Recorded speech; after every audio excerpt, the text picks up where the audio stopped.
एक बार एक शहर में एक राजकुमारी रहती थी। वह बहुत धनी और सुंदर थी, लेकिन इतनी धनी होने के बाद भी उसकी लालच का कोई अंत नहीं था। उसे सोना और कीमती वस्तुएं बहुत ज़्यादा पसंद थी, लेकिन ये बात भी बिल्कुल सच थी कि वह अपनी बेटी को इस दौलत से ज़्यादा प्यार करती थी।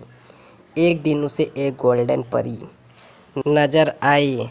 जब वह दौड़कर परी के पास गई तो उसने देखा उसके लंबे सुनहरे बाल उस पेड़ में फंस गए।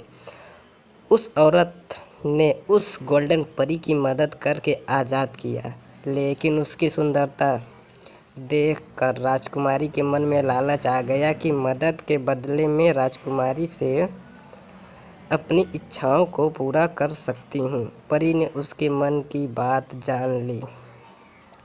उस गोल्डन परी ने उसकी इच्छा पूछी। तब उस लालची राजकुमारी ने कहा कि मैं जो कुछ मैं छूऊं वह सब सोना हो जाए। परी ने उसकी ये इच्छा पूरी कर दी। राजकुमारी ने अपने घर के बाहर बने बाग को सोने में बदल दिया। अब उसका पूरा बाग, फूल, फव्वारे सब सोने के हो गए। इसी हकीकत को देखकर वह बहुत खुश हो गई।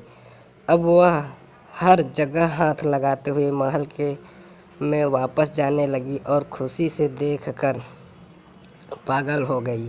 तभी उसके सामने उसकी खूबसूरत लड़की आ गई। उसने खुशी की वजह से अपनी लड़की को हाथों से गले लगा लिया, लेकिन कुछ ही देर में उसकी लड़की एक सोने की मूर्ति बन चुकी थी। ये देखकर उसको परी का वरदान याद आया और उसको अपनी सबसे बड़ी गलती का भी एहसास हुआ।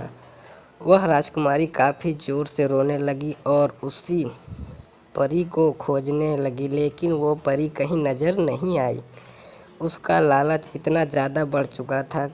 इस बात का एहसास उसे अपनी बेटी को देखकर हुआ।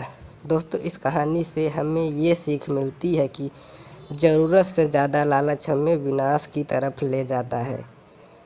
लालची होना मूर्खता का काम है। तो दोस्तों, आप लोग को क्या इस कहानी से सीख